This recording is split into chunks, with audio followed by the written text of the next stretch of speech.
ओम वासुदेवाय नमः। आप सभी का मेरे YouTube चैनल पर स्वागत है।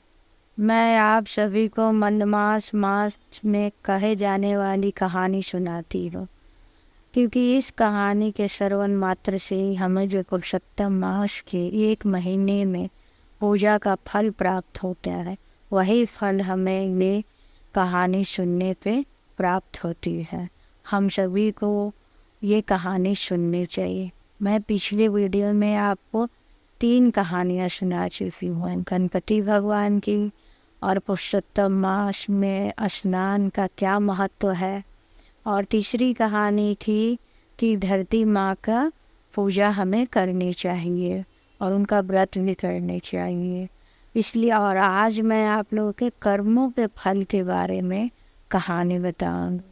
आप सभी श्रोता से मैं कहना चाहती हूँ कि आप सभी ये कहानियाँ ज़रूर सुनें, क्योंकि हमारे पास कितना समय आज के टाइम में बहुत लोगों के पास नहीं है कि वो नियमित कथा कहानी पूजा पाठ करने में अपना इतना समय दे पाए। जो वर्किंग वुमन है या जो भी ऐसे लोग है, वो अपना यूट्यूब पर कहानी काम करती हुई कहीं आते जाते भी सुन सकते हैं। हमें भगवान का स्मरण मनन स्मरण करते रहना चाहिए, जिससे हमारा सौभाग्य प्राप्त हो और भगवान हमारी रक्षा करे। आप सभी को मैं आज ये कहानी सुनाती हूँ। पौराणिक कथा के अनुसार कि एक नगर में एक साहूकार रहता था। साहूकार का क्या था कि बचपन में ही माँ बाप चल बसे। बहुत ही तकलीफ से उसने अपना जीवन यापन किया और अपना व्यापार शुरू किया। उसके दिन थोड़े अच्छे हो गए, अच्छे से रहने लगा। फिर साहूकार ने विवाह किया। विवाह के कुछ समय बाद, 1 साल के बाद, उसकी पत्नी का देहांत हो गया। साहूकार बहुत उदास हो गया। सोचने लगा, बचपन में मेरे माँ बाप नहीं रहे और जब मैं विवाह किया तो मेरी पत्नी भी मेरा साथ छोड़ के चली गई। उदास मन से रहता था। लेकिन साहूकार के जो भी मित्रगण थे सब समझा बुझा कर फिर बोले कि तुम उदास ना हो, दूसरी शादी कर लो, ऐसा तो होता ही है। फिर साहूकार उनकी बात मान के दूसरी शादी की। लेकिन दूसरी शादी करने के 2 दिन के उपरांत ही वो पत्नी छोड़ के कहीं चली गई। साहूकार फिर उदास हो गया और सोचने लगा, मैं ऐसा कौन सा नीच कर्म किया हूँ कि मेरे ही साथ ऐसा होता है और भगवान मेरे ही परीक्षा लेते हैं। क्या मैं ठीक से नहीं रह सकता? क्या मैं पापी हूँ? क्योंकि इस जन्म में तो साहूकार दान पुण्य करता था, भगवान की पूजा करता था, सब कुछ करता था। उसे बड़ा ही दुख होता हुआ ये सब उसके जीवन में जो भी घटना घटी, और दुखी रहने लगा। फिर उसके मित्रों ने उसे परामर्श दिया कि हे मित्र, कुछ तो बात है, तुम काशी में जाओ। एक गुरु महाराज हैं जो वहाँ तपस्या करते हैं। वहीं पे गंगा किनारे घाट पर तुमको मिलेंगे। जाओ और तुम उनसे पूछो। वो भविष्य, वर्तमान और भूतकाल सब बताते हैं। उनसे तुम मिल के अपने दुखों का निवारण पूछो। साहूकार इस बात को सुन के राजी हो गया और वो सोचा कि आखिर मेरे दुखों का कारण क्या है, मैं पता लगा के ही रहूँगा। फिर वो काशी गया। काशी में पहुँचने के बाद वह वहाँ पे सबसे पूछने लगा कि फल्लाम साधु महाराज कहाँ रहते हैं, आप मुझे बताइए। कुछ लोगों से पूछने के बाद पता चला कि वो गंगा किनारे कुटिया में वहाँ रहते हैं। फिर लोगों ने उनको महाराज के पास पहुँचा दिए।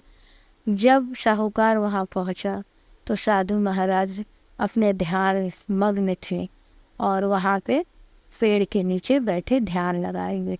साहूकार सोचा कि महाराज अपने पूरी ध्यान में मगन है तो मैं उन्हें परेशान ना करूं, और उनके बगल में चुपचाप बैठ गया और इंतज़ार करने लगा कि महाराज कब अपने ध्यान से बाहर आएंगे तो फिर मैं अपने कष्टों का निवारण पूछूंगा और मुझे ये कष्ट क्यों मिल रहा है, ये सब बातें मैं पूछूंगा। यह सब सोच के साहूकार वहीं बैठ गया। थोड़ी देर बाद वो देखता क्या है, एक गिरुआ वस्त्र धारण किए हुए एक स्त्री आती है और बहुत ज़ोर ज़ोर से वो महाराज को बोलती है, कुछ उल्टा सीधा बोल के चली जाती है। साहूकार को बड़ा आश्चर्य लगा। तब तक वो साधु महाराज अपने ध्यान से बाहर भी आ चुके। वह ये सब देख के बड़ा आश्चर्य उसको हुआ। इस साधु महाराज को ये कौन सी औरत आई और इतना खरी खोटी सुना के चली गई। वह सोच ही रहा था, तभी वो देखा कि साधु महाराज उसकी तरफ देख रहे हैं और पूछ रहे थे, तुम कौन हो और किस कारण से यहाँ आए हो, अपने आने का कारण बताओ। तब साहूकार उनके चरणों में गिरा और बोला, महाराज मैं बहुत दुखी हूँ। बचपन में ही मेरे माँ बाप नहीं रहे, फिर मैं कैसे भी अपने आप मेहनत से अपने जीवन को चलाए। फिर मैंने विवाह किया, मेरी पहली पत्नी मृत्यु को प्राप्त हो गई। फिर मैं कुछ दिन बाद दूसरी शादी की, वह भी पत्नी मुझे छोड़ के चली गई। मुझे ये बात समझ में नहीं आ रहा है कि मैं पूजा पाठ दान उपदान करता हूँ, किसी का बुरा नहीं चाहता हूँ, फिर भी मेरे ही साथ ऐसा क्यों होता है। आखिर ऐसी क्या बात है जो ऐसी होती है। सब लोग बताते हैं आप अंतर्यामी, आप भूत भविष्य वर्तमान सब जानते, कृपया मेरा मार्गदर्शन करें। और वो सोचने लगा कि महाराज की ये कौन सी औरत क्या सुना के गई। वो भी जानना चाहता था। महाराज उसके मन की बात जानने। वो बोले, देखो मैं तुम्हें बताता हूँ, ये मेरी पत्नी है और मुझे सुना के ऐसे गई है। तो साहूकार बोला, महाराज मुझे पूछना तो नहीं चाहिए, फिर भी मैं पूछ रहा हूँ, ये ऐसा कटु वचन आपको क्यों बोल के गई हैं। तो महाराज बोले, ये पूर्व जन्म के कर्म का फल है। तो बोले, पूर्व जन्म का कर्म का फल है। महाराज आप बताइए, पहले आप अपने ही पूर्व जन्म का कर्म बताइए कि आपके साथ ऐसा दुर्व्यवहार ये क्यों कर रही हैं। तब महाराज बोले कि हो सकता है मेरे पूर्व जन्म की कहानी के सुनने से तुम्हारा भी कोई उसका सरोकार हो, मैं तुम्हें सुनाता हूँ। बहुत समय पहले की बात है कि मैं एक राज्य का राजा था। महाराज बोले, विष्णुदत्त मेरा नाम था और मैं बहुत ही दान उपदान करता था। मेरे यहाँ बहुत से लोग आते थे, खाना पीना, तरह तरह को उपहार देना, लोगों का स्वागत करना, और मैं बहुत ज़्यादा लोगों का अपने मत में रहता था। मांस मदिरा लोग खाते थे और अपने मैं इसी सब लोगों को खिलाने पिलाने इसी सब में लगा रहता था कि कब कौन आए, किसी न किसी तरह अपने मित्रगणों में मैं उलझा रहता था।